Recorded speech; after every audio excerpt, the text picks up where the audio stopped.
Serbanya delivered to him. Going right. Right, the right hook, right? Oo, hybrid vicious knockout victories we've seen dito sa Pinoy Pride.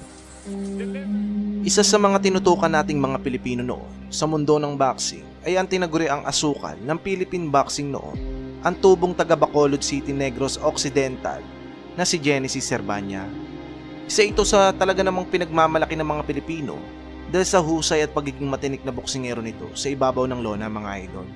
Taong 2013, nang makalaban nga po ni Serbanya ang pambato ng bansang Panama alias El Torito na si Rafael Concepcion, mga idol. Sa mga di po nakakaalam, bago pa man ito makalaban ni Serbanya ay winasak po at pinataob po nito ang isa sa mga magagaling natin boksingero na si AJ The Bazooka Banal na may hawak po noon ng WBA Interim Super Flyweight title, mga idol.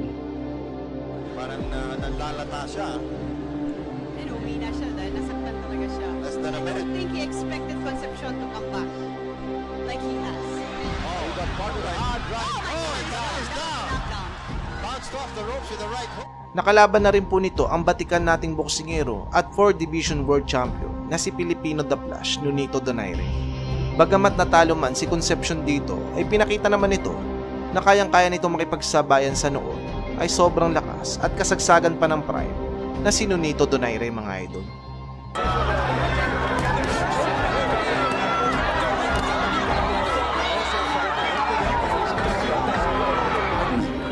The Filipino Flash, Nonito Donaire. Kaya naman, dahil nga po sa mga pinagdaanan ng Panamanian boxer, ay naging sobrang taas nga po ng kumpiyansa nito na kayang-kaya nito ang noon ay undefeated fighter pa na si Genesis Serbanya. Lalo pat pinatulog nito ang kasamahan ni Serbanya sa ala promotion na si AJ Banal at nagawa nitong pahirapan si Donaire sa kanilang naging laban. Sa sobrang taas nga po ng kumpiyansa nito, ay naging sobrang yabang po nito matapos nga po magdala ito ng unan sa press conference po nila ni Serbanya. Tila nagpapahiwatig nga po ito na patutulugin niya si Serbanya sa kanilang magiging salpukan. Minamaliit po talaga nito ang Pinoy fighter. Kaya naman, sa mismong laban ay pinatikim po ni Serbanya si Concepcion ng bagay na hindi makakalimutan ito sa buong buhay nito, mga idol. Ginanap po ang laban ni Concepcion at Serbanya sa Waterfront Hotel and Casino sa Cebu City. May kartada pa noon si Serbanya na 22 na panalo, 8 knockouts at 0 losses. Samantala si Concepcion, 18 panalo, 6 na talo at 8 knockout. Bagamat napakapangit po ng kartada ni Concepcion, ay bilib at naniniwala pa rin to na easy fights lang ang Pinoy para dito. Sa round 1 pa lang po, mga idol, ay sobrang agresibo na po agad ng Pinoy fighter natin.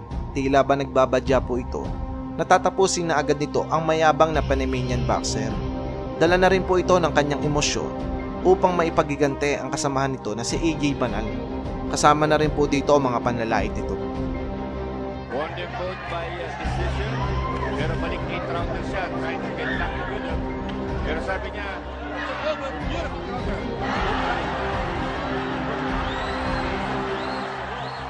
He is hurt.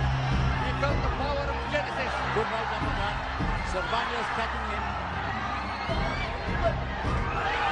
Beautiful exchange. Serbanya getting the better. Beautiful right hand. Good right hand by Serbanya. Serbanya stalking Concepcion and running around the ring. He's got to cut off the ring. Touches it with the left. And the performance of Serbanya so far. Good combination by Serbanya. Concepcion is better. Working right hand by Concepcion Serbanya. holding. This is revenge.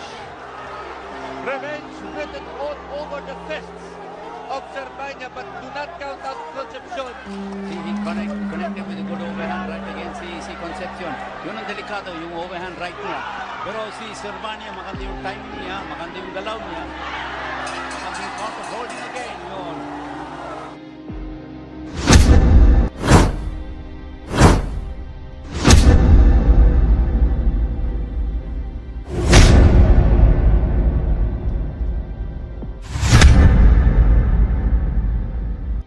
Nang sumapit naman po ang round 2 mga idol ay mas lalo nga po naghalimaw na si Serbanya. Ito ay dahil po sa galit at pagmamaliit sa kanya ni Concepcion ay binuhusan nito ang buong lakas nito sa round 2 para wasakin at tapusin ng brutal ang hambog na Panamanian boxer.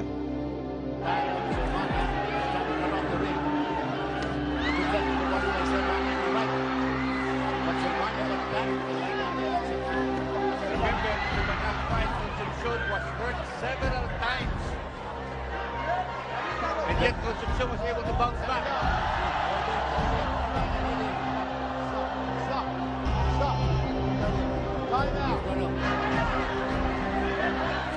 Trying to survive. Right hand by Concepcion. Yun ang pinaka-effective weapon niya, that overhand right. And Serbanya countering beautifully. Round number 2 of a fight na scheduled for 12 with left hand by Genesis Serbanya. Ano yung timing ni Genesis? Good right, good counter right on the left. Good one. And Concepcion looks hurt. Not right to the body. Body shots. Beautiful left. Right up by Serbanya. Right uppercut. Oh boy!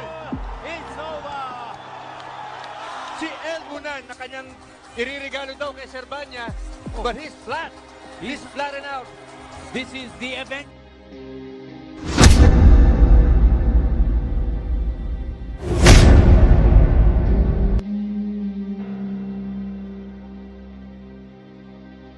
Dahil nga po sa lakas ng tinamasa ni Concepcion sa mga kamay ni Serbanya ay halos parang naligas po ang buong katawan nito pagbaksak ng lona mga idol.